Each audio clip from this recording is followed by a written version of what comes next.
So let me extend what I was saying last time and then recap a little bit where we were. So let me introduce this object after advertising the last time.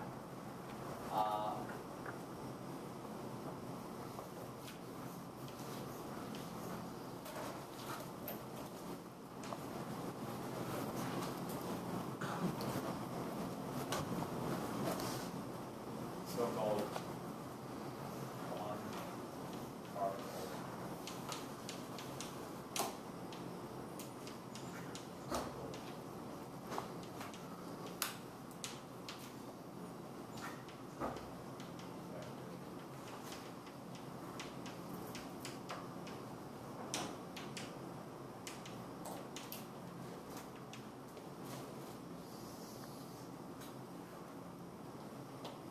That's its name. Now, here is an obvious, graphically obvious, meaning in perturbation theory, what I'm saying is obvious.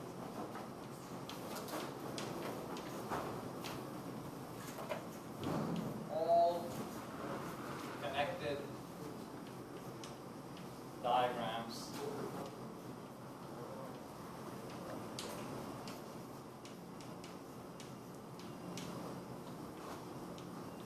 are tree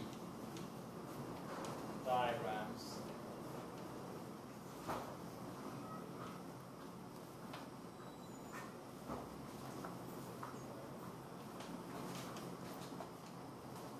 made from, so this thing has an abbreviation, 1PI, instead of 1PI, made from 1 PI effective, so 1 PI diagrams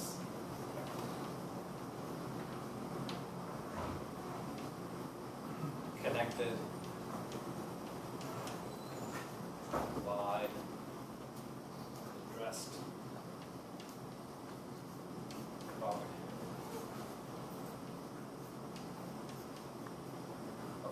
So first I have to define what I mean by 1PI, and we met a baby version of it in the self-energy diagrams. I kind of alluded to it, but let me make the general statement here. It's a very easy concept. You get it by seeing it immediately. So 1PI diagram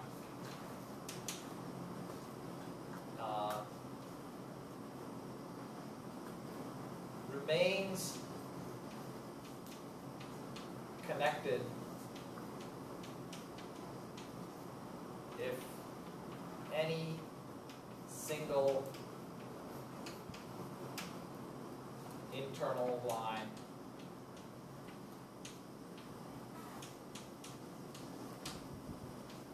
is common. So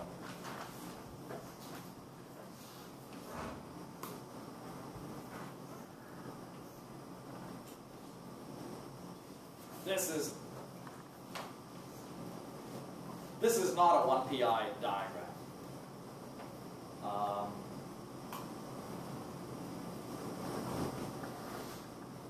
Because if I cut there, I disconnect. Just so that we are on solid ground, I mean precise, I want it to be robotically clear. So let me do this. So first, it is not 1PI.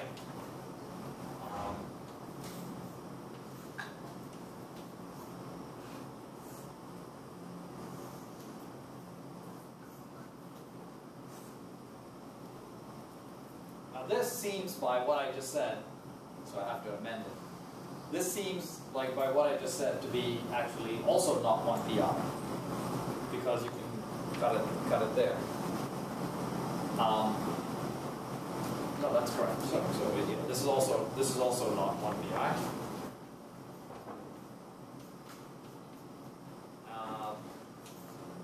this is 1 pi. Why not 1 here?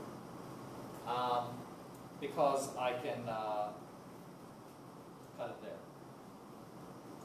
So this internal line is meant to be the usual lines that you've known, free propagators. Right? Diagrams, the way you've been taught, are made by gluing the free propagator to a bunch of vertices, and that's it. No sophisticated concepts about rest propagators, nothing. Okay? It's in that language that I'm saying, if you cut this internal line, this is therefore an internal line, and if you cut it, it is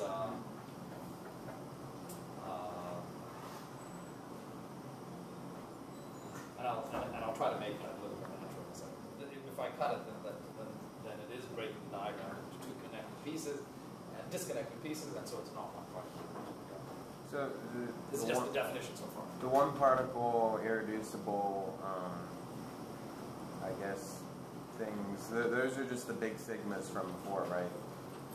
The sigmas were an example, but you see, this is not a sigma.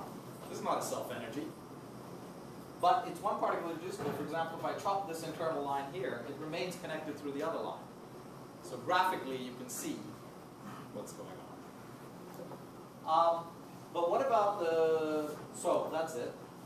The collection of such things, we are going to, I haven't done it yet, the collection of such things of one particle irreducible diagrams, I am going to make that the collection of all of them are going to be the Taylor expansion of a generating function.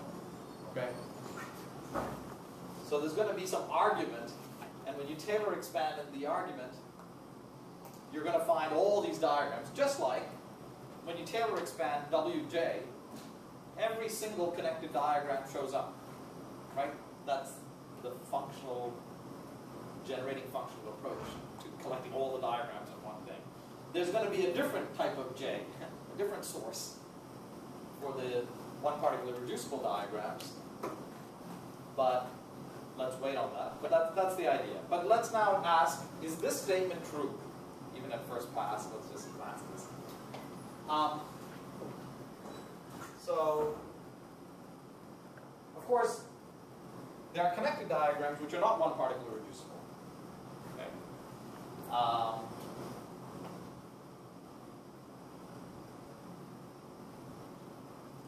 And just for the sake of clarity,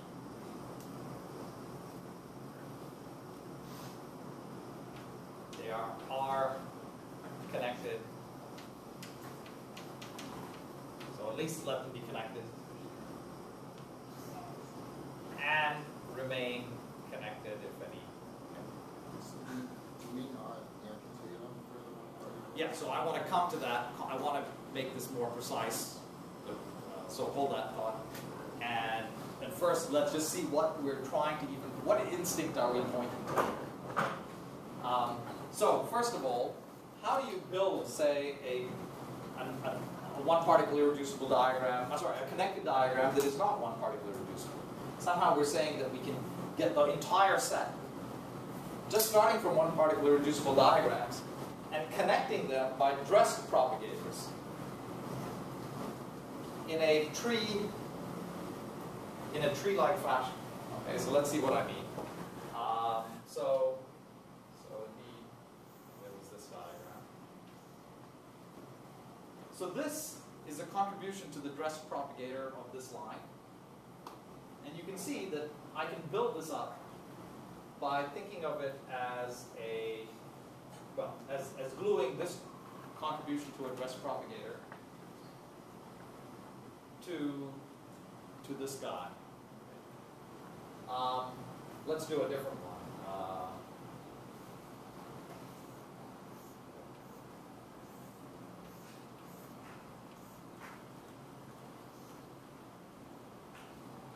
Here is a one particle reducible diagram. This is just a connected diagram. It's not one particle irreducible. But, and in fact here.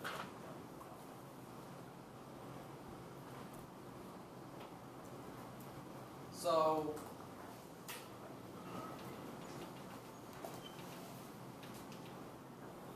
here is a diagram, a sub-diagram, which is one particle irreducible, right? You can say, well, I can cut that line, but that's, as far as this subdiagram is concerned, that's an external line. And so this is a one particle irreducible subdiagram. This is contribution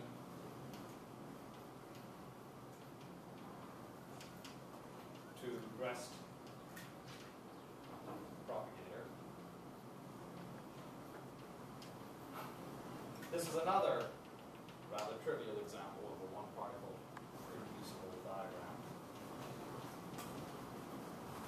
And we've glued these things together to form the connected diagram. In fact, the way we would like to draw it to emphasize the tree-like structure and to close your eyes to what's already one particle irreducible is to draw it like this, to say that this is a subset of diagrams of this form.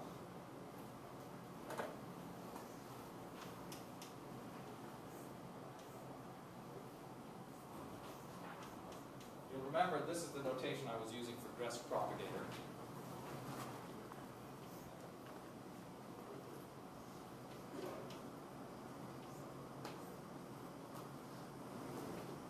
So if I look at, this is one term.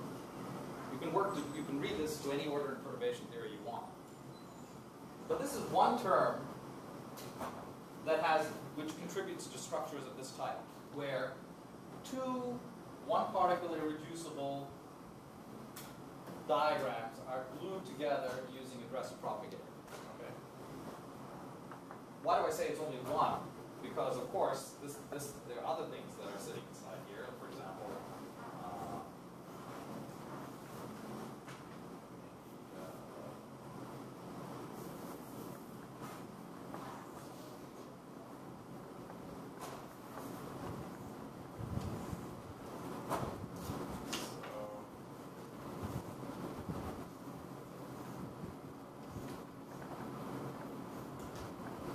so, for example, this is another diagram which has this form. That is, this is the leading contribution to the dress propagator. These are two one-loop contributions to these blobs. Of course, the absolutely leading contribution to this diagram, to this kind of structure, is so that's the tree level contribution. Okay. So there's something that's meant to be self-evident about this, except we need to make it slightly more precise. But it's better to see the sort of obvious thing first, which is that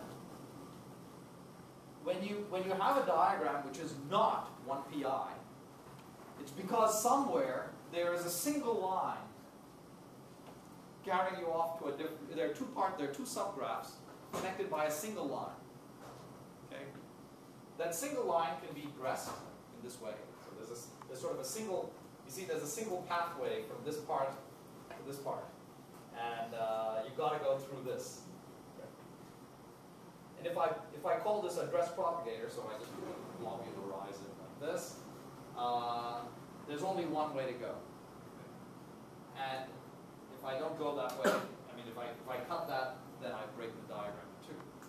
But that's exactly the definition of a tree, right? A tree diagram is something. A tree graph is something where you can only go between every two possible vertices on sort of a unique path.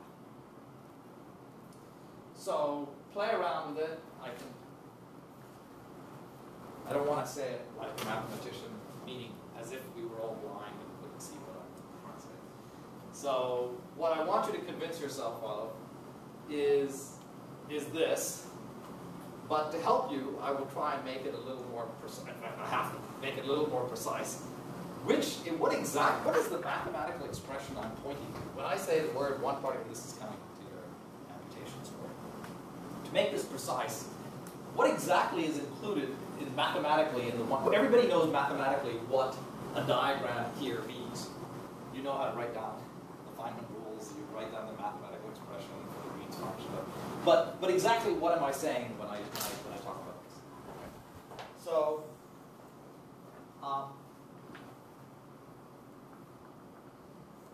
so that involves first stating this rule, amputation. And you can see why it's necessary because of the following thing. When I point to this diagram, here is the full propagator. Here is the full dress propagator. I don't want to multiply by this line twice. I want to count. I'm drawing this graph. I want to count that once. So should this line be considered as part of the mathematical expression for this 1 pi block, or should it be associated with the dress propagator? It better not be associated with both, otherwise I'm double counting. Okay. Now, since it's got such a simple form, what this is saying is there's a new kind of vertex in town, not the vertex you put into your Lagrangian, not the interaction vertex from the Lagrangian. It's these 1 pi blobs, kind of a FACO or a new construct for an interaction. Okay, it looks like there's an example there. And there's a new kind of propagator in town. It's not the free propagator that you learned first time around. It's the dress propagator that we learned at the beginning of this course. Okay? And using these, we're doing diagrams again. But we're using a kind of a higher level language rather than the sort of machine code that we learned in last semester. We're using these bigger constructs.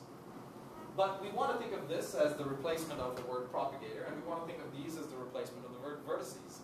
So therefore, it makes sense, if this is the word propagator, that I want to associate that line with this. Okay, not with this.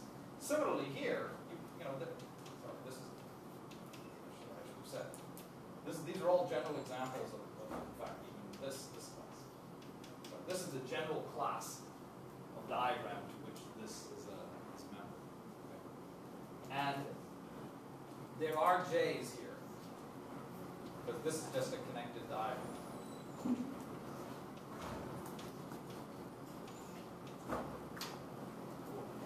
So amputation is saying, I don't want to think of this high-level vertex as containing that line, well, that line there, or that line there, or that line there, or that line there. So, very simple rule. 1 pi diagram has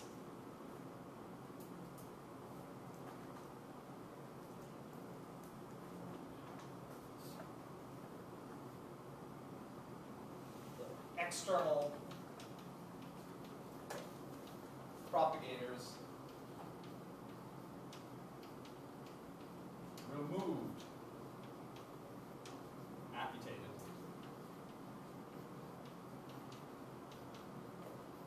from the mathematical expression. Of course, each diagram is simply mathematical hieroglyphic, so in this case we're saying remove that. So how do you draw it? So for example, when we draw a 1 pi diagram, just to overemphasize that in fact these external lines are not to be included in the mathematical expression, we cross them out in this fashion. But you might say, well, if you're crossing them out, why didn't you just draw this? And the reason we draw that, we don't do that, we don't erase it, is because in a general context, I don't know whether there's a 5-point vertex that you did, a 5-to-the 5th theory that you're talking about, or what, right? So this thing remembers that there are two things that are supposed to come out of here, but they haven't been attached yet. They're like wall sockets that you can plug in. Okay, so there are 2 plug-in points there, and there are 2 plug-in points there, and not 3. Okay, so that's the notation.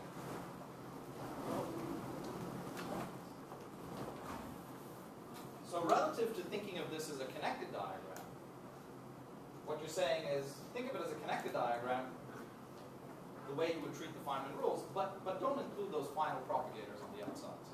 Okay? But if I really want to think of them as a kind of high-level vertex, you see, there is a very beautiful notation that we already have for remembering in just the dumb way we do Feynman rules.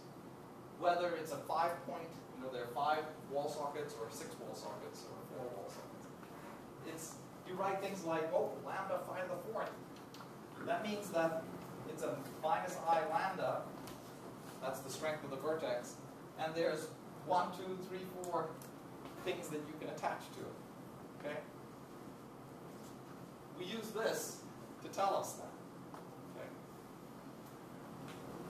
So here we do exactly the same thing. Okay? We are not going to choose this thing called phi for reasons that I will explain. We're going to choose something entirely analogous, which is slightly, but not identical. We're going to choose something called phi bar. It's exactly a field with exactly a similar look to it to phi. It's in fact a copy of phi. Why am I distinguishing it? We'll see. Okay, but it's a copy of phi for the moment. And we are going to multiply each wall socket by phi in analogy to what we're doing here. Like this, you see here it's just minus I lambda. You don't see any phi's. But in this form, there's a diagram, you don't bother to write the phi's. If you write it on a piece of paper without a diagram, you write phi to the 4th. Okay, so there are these 2 ways of thinking of the same object. Here, when we draw a diagram, you don't bother to write phi. But if I write it as an expression, if I want to write it as a effective vertex, then the effective, so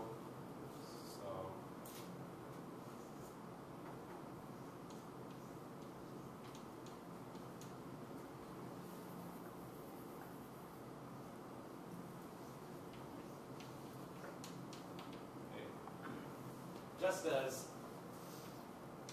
we have an action which is a function of a phi, and it contains terms like this, the effective action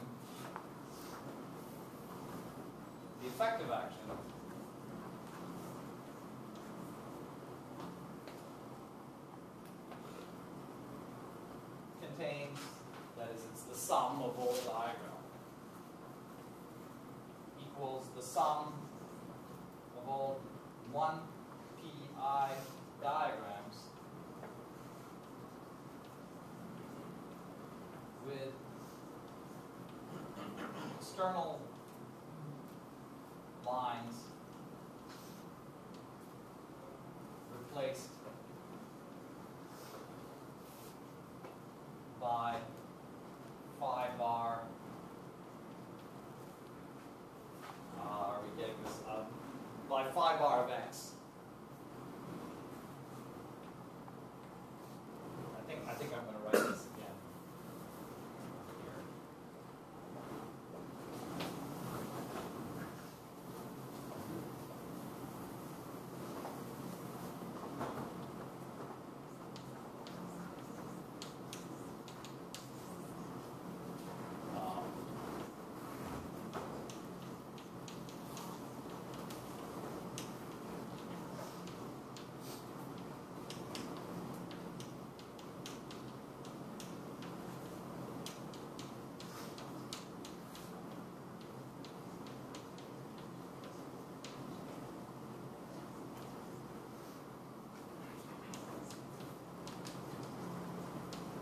So I'm first going to say this in real space-time because you can Fourier transform to momentum space as easily as I can.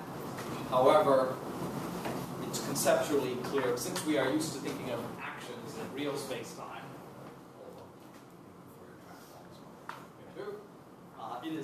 I'm going to take a real space-time Feynman diagram viewpoint. with external lines, if people are not familiar with this, then somebody put up your hand. Just doing the diagrams in real space-time without Fourier transforming. At least formally, to do that, of course, the efficient way to calculate is Fourier transform everything inside the calculator. Right? Okay, one particularly reducible diagram is with external lines connecting to interaction point x being replaced by phi bar x. So it's very much an analogy to this. If you want, if you think of this as a diagram, then you would include, if I connect a diagram, here's the external propagator. But if I want to make my way back to this, what should I do? I should first of all not include these external lines.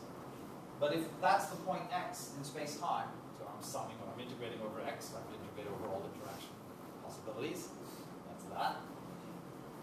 Then I want to, however, get that phi to the fourth back. So I put a phi of x, I get rid of this line, but I multiply by a phi of x. There, there, there, and there, and that's the phi to the fourth x. Very simple.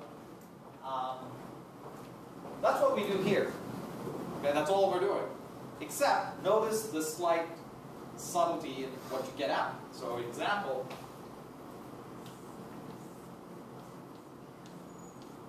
this corresponds to a gamma phi bar containing a term integral. Well, you see the difference about one particularly reducible diagrams or effective vertices and the tree level. In tree level, these actions are local. All of these phi's are located at the same point x, or once you get a little fancier kinds of interactions, x and maybe infinitesimally next door to x if you have derivatives of the interaction term. Okay? But they're all essentially at the same point. Whereas look at this diagram. This is the point x, whereas this is the point y. Okay? So in fact, what we're going to get is integral d4x, integral d4y, and out of the point x, there aren't coming 4 phi's. There are 2 phi's coming out, because I only include external lines in this rule. So there's a phi bar squared x, and then there's a phi bar squared y, and then there's the loopy calculation that I have to go through here, which is, so we'll just call it a contribution to, well, let me write it. It's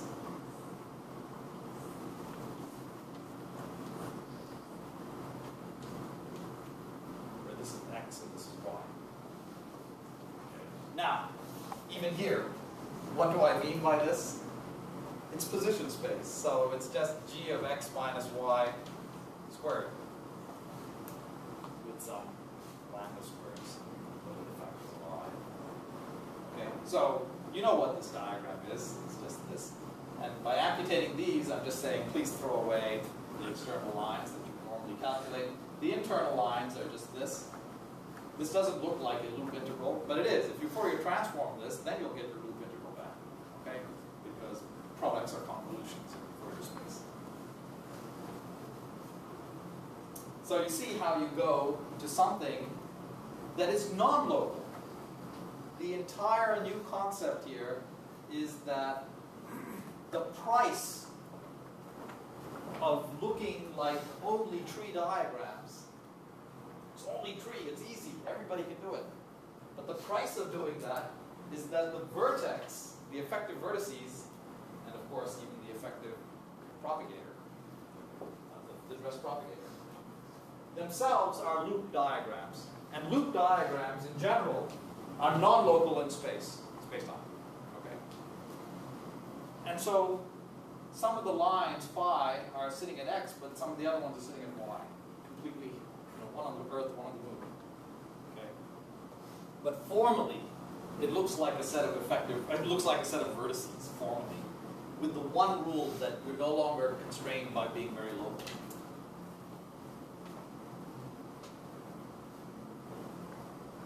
Once you see this, you might say, gosh, why didn't I just start my rules by saying everything should just be allowed to float, non-local vertices? Let me invent theories of non-local vertices. Because you're playing with fire. If you have interactions where some particles come in on the Earth and others leave from the moon, that could violate, if you don't do things just right, that would violate relativistic causality, right? You could have action at a distance and all sorts of crazy things. Everything you've done up till now with local Hamiltonians and actions and so on is building up something that's safe from those disasters. So it is true that the effective action is non-local in space-time, and yet it is safe, because secretly it's a high-level language for something which has got local interactions. But if you say, oh, well, this is safe, and then you start to tinker with it, disaster will ensue. So it's not like all non-local things are safe. A very, very safe special subclass is safe.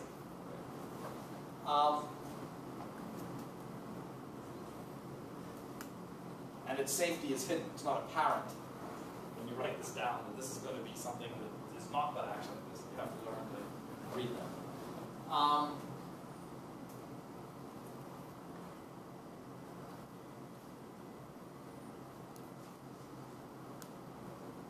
So more generally,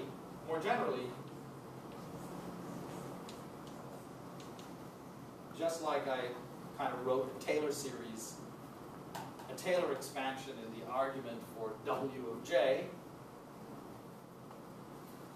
second order in J were the 2-point connected diagrams, third order in J were the 3-point connected diagrams, etc., etc. We can do the same thing here.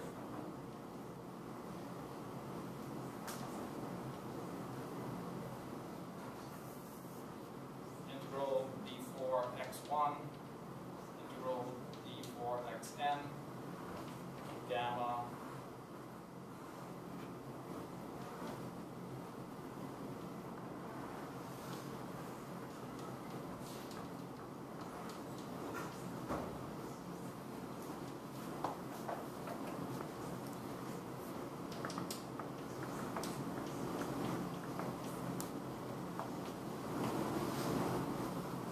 this is a pretty dumb thing. It's just saying, if I take the nth order term in phi bar, in general, so in this particular example, 2 of the phi's are the same x and 2 of the phi's are another y, another x or y. But in general, that is determined by this function. Okay? Even here, I could write phi x1 up to phi x4 and put in some and have integral d4x1 up to integral d4x4, and just put some Dirac delta functions to make it collapse to this. Okay?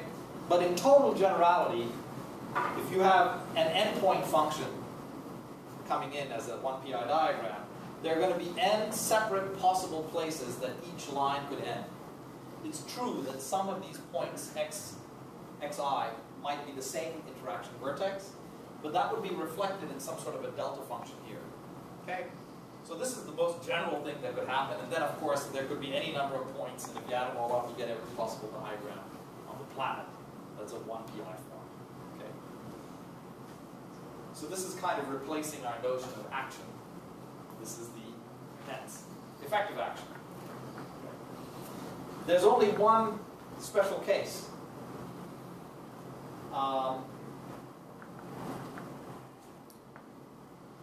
Which is exactly what we mean in this perverse case of 1pi diagrams.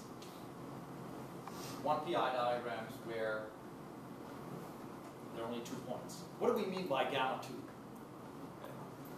And because what you would think is,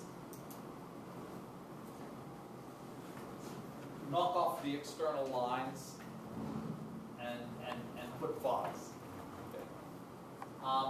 And so you might think, it's going to be something like the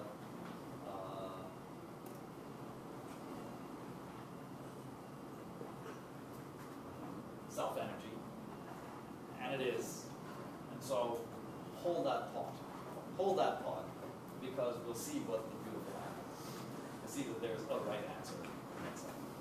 But for gamma 3 and above,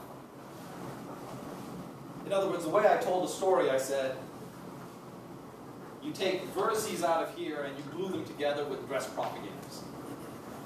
But in a sense, the dress propagator plays a kind of dual role. It's a kind of trivial vertex, meaning it only has 2 points.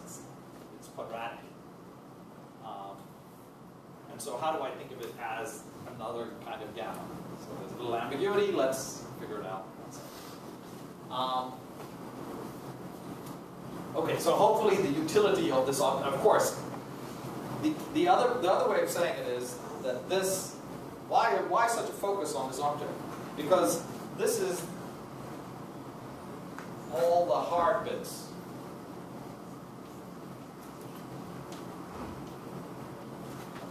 Everybody knows how to multiply. So multiplying to get tree-level diagrams is child's play. Everything hard about calculating loop diagrams like this makes it look easy. But actually, underneath the hood is these incredible, here's a 2-loop diagram, here's another 2-loop diagram. All the hard calculations are sitting inside the 1pi diagram. Whereas gluing together the 1pi diagrams to get the most general connected diagram is pretty easy. So this is focusing all our attention on the hardest possible things there are in the problem. Okay, I've calculated correlation functions. It's all sitting in here. And then everything else is multiplication to get tree diagrams, which is obviously easy. Okay?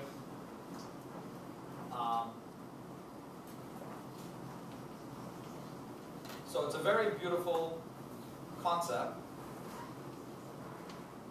but of course you will have to work to find this. Okay, so let's see how we can write a functional expression which makes use of this. So here it is. Let's start. Here's where I'm. Let me consider this odd-looking functional integral over the argument of gamma.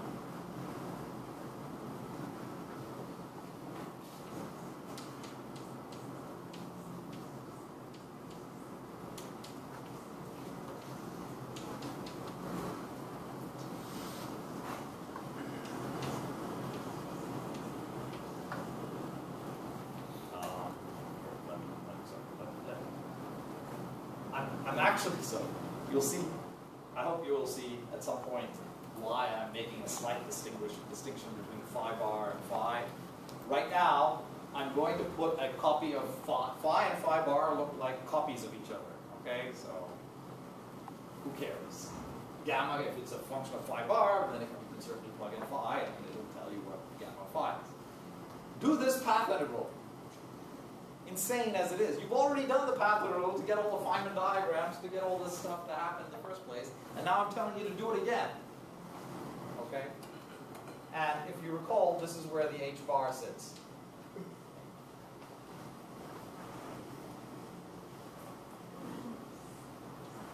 But don't actually calculate the whole thing. Just calculate it for small h bar, which, if you remember, is the same. What I really mean is the stationary phase approximation that we talked about last time. So I'm redoing the same steps that we did last time. So I'm just telling you to calculate it in the stationary phase approximation. And we know what the answer is. For stationary phase, when h bar goes to 0, you're getting wild oscillations in the phases, and so you're getting almost perfect destructive interference. You should naively get 0. But you're dominated. The leading thing is you're dominated when the phase is stationary. Okay, when it's not changing very much as you integrate it over a slightly different phi. So this thing is dominated by e to the I, h bar, gamma, and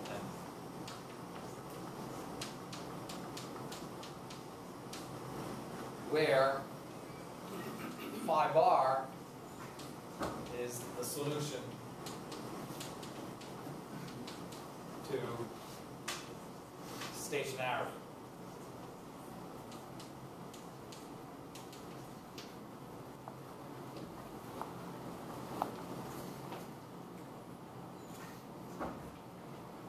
Okay, this is just stationary phase approximation recycled from last time.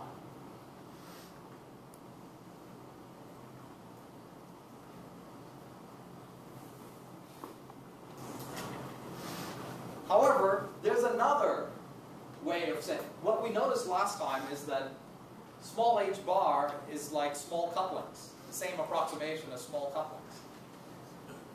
But we know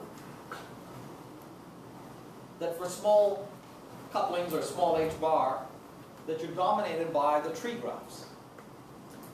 Okay? So there's another way of writing this approximation, which is tree diagrams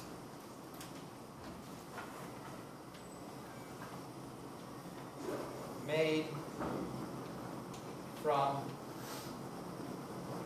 gamma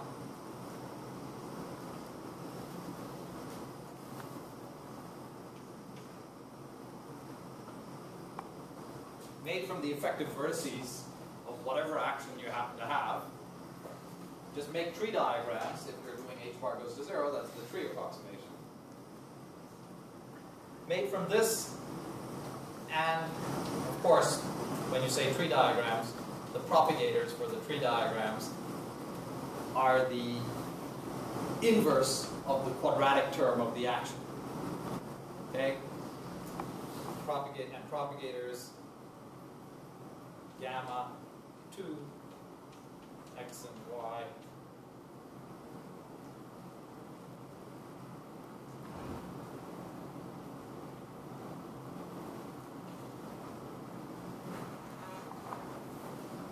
by which I mean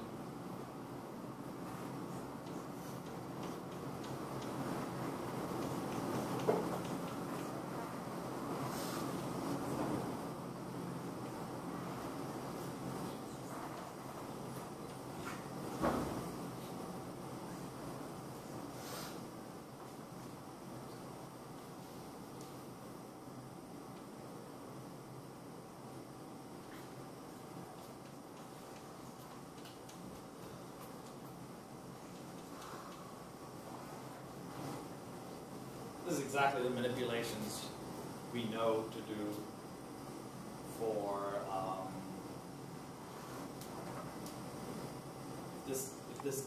if the quadratic term was some differential operator, D'Alembert, then I'm just pointing to the Green's function associated to that D'Alembert, which has the property that when the D'Alembert acts on the Green's function, you get the D'Alembert.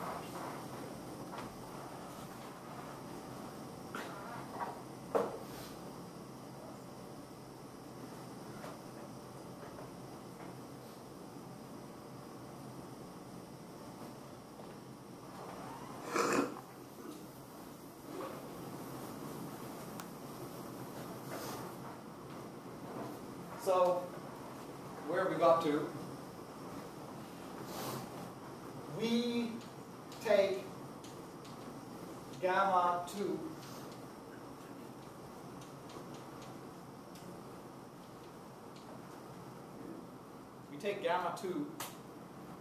inverse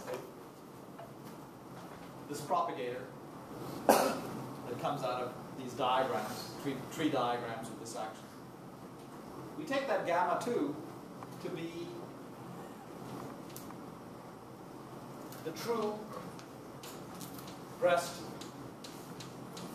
propagator of the original quantum field theory.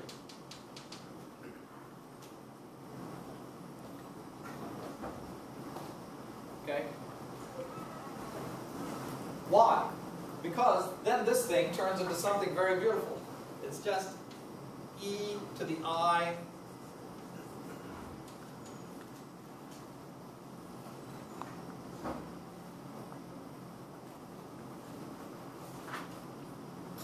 So when I say all, if I include the disconnected diagrams, then you know that's just the exponentiation of the connected diagrams. But the main point is that connected diagrams are tree diagrams made from effective vertices with a propagator given by the dressed propagator.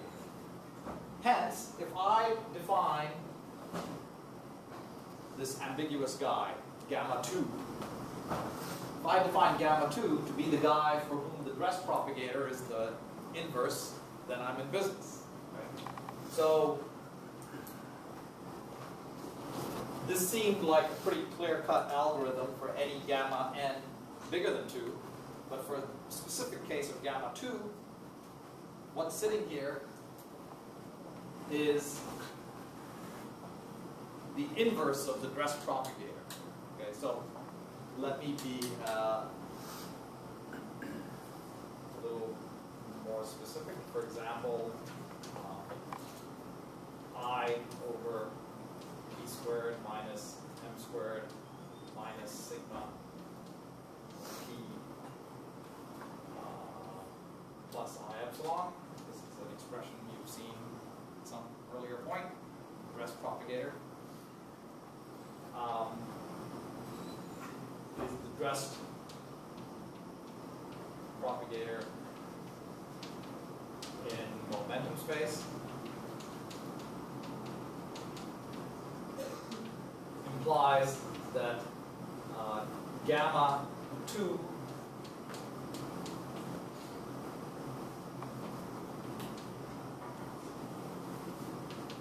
well, in momentum space it's easy to see when I say the word inverse, I just mean 1 over, I mean literally the arithmetic reciprocal.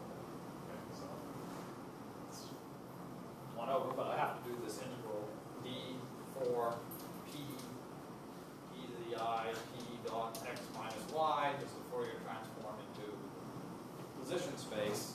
Gamma 2 of p is just the inverse of that.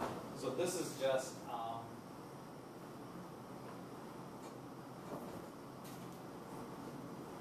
p squared minus m squared minus sigma.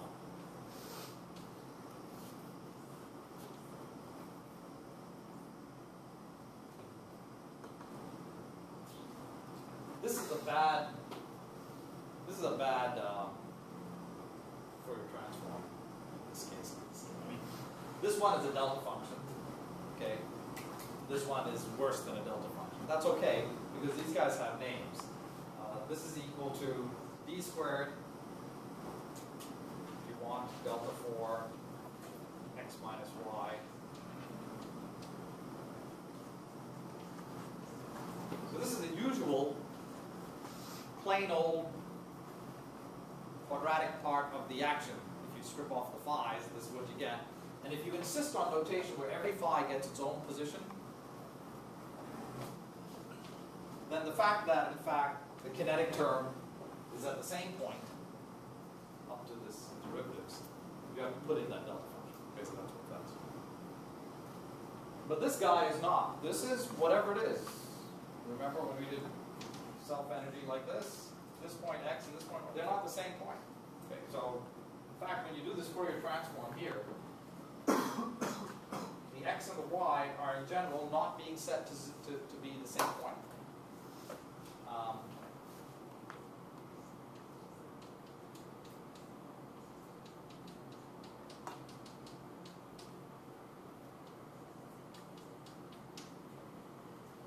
Now, in general, once we conceptually understand that we could just as well work in momentum space and so on, you will get used to writing things like this. Since there's momentum conservation, it's a two-point function, there's only one independent momentum, and so you will immediately say that's just p squared minus m squared minus sigma p. I'll not waste any time on this, okay? But the concept, I hope, is clear. The propagator, first, it's like the kinetic term looks like this, instead of like this. Let's It's just including the self-energy that has come in with this gamma. And the propagator that comes out is the dress propagator, consequently. We're talking about that, okay? Just from the usual rules of doing path integrals like this in perturbation theory. You're thinking, of course, every gamma which is greater than 3 has got a perturbative coupling. So you're doing perturbation theory. You know, there are two ways of calculating this: stationary phase approximation, or using perturbation theory in all the gamma n's greater than 2, and treating the gamma 2 itself exactly as the quadratic term in some Gaussian integral that you have to do. And by manipulating these Gaussian integrals, you get the usual formula that you just invert with the propagator for these calculations is the inverse of the kinetic term. So the main result is this. This calculation is actually perverse. You should not go around doing the path integral all over again when you've already done it to even get the loops that tell you what gamma is. Okay? So we're not really trying to do this. We're trying to do the tree approximation to this. Then you're not redoing all the loops again. Okay? So it's really this that you wanted. This was just an irritant to create this pearl here. This is it. Okay? And now we can say it very quickly, what we've produced. At the functional level, which we believe to be true non-perturbatively, but we see is certainly true perturbatively, and that is that gamma of phi bar, you want this phi bar here, it's exactly what I said last time about the tree diagrams in W and the classical action. I'm now saying it about all the connected diagrams W and the effective action, which would provide exactly the same derivation. Gamma and W of J are Legendre transforms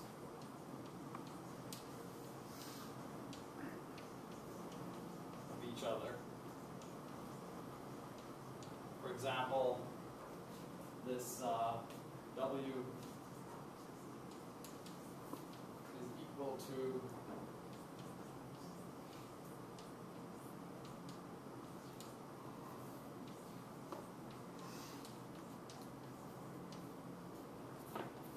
where phi bar is such that delta gamma delta phi plus j equals 0. Phi bar is the solution to this. If you think of j as the independent variable, then phi bar is the dependent variable solving this equation. But, again, through exactly the analogous manipulations as last time, you can also think of j as being j is the solution, or j is the solution to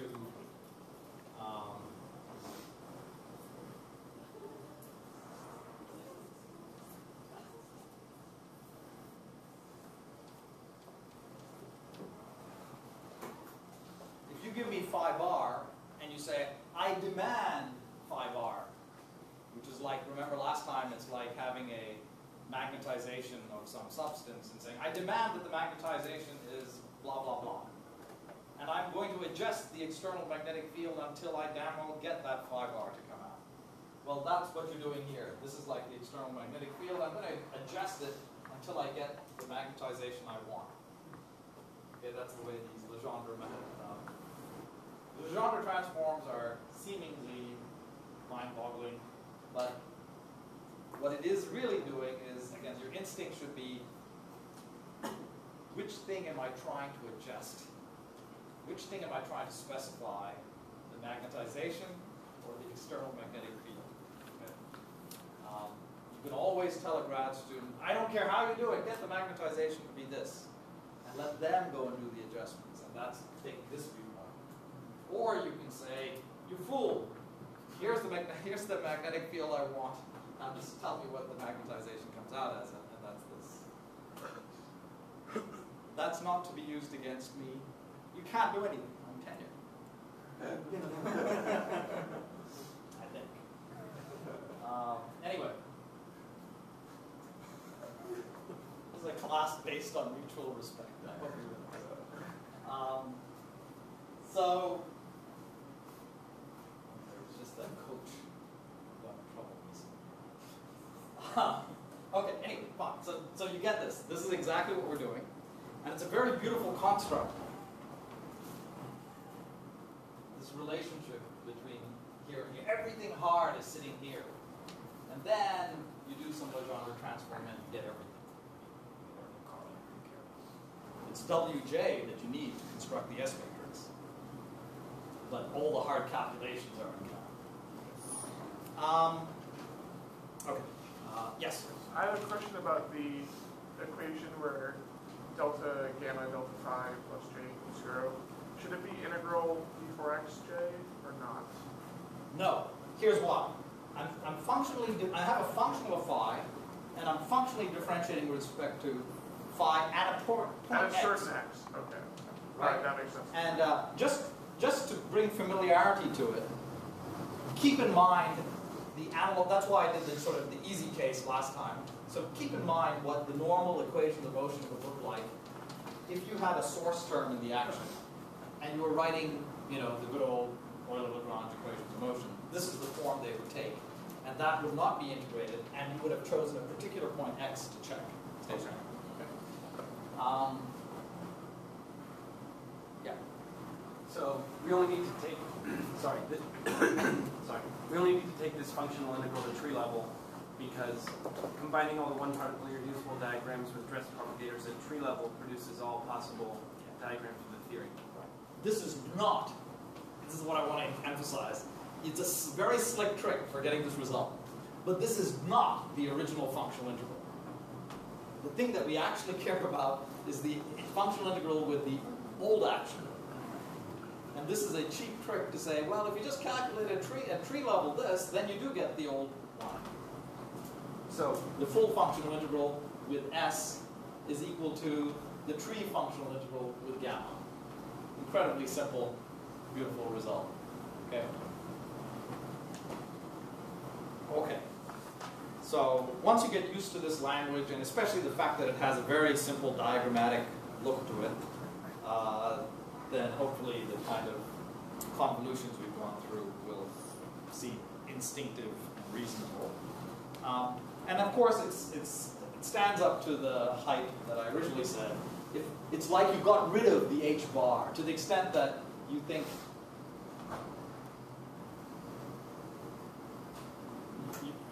you're just solving classical equations of motion, in quotes, classical-like equations of motion, and yet you're getting the quantum set of connected diagrams by solving classical equations of motion. It's like you got rid of the H bar. And that's exactly the idea of the free energy.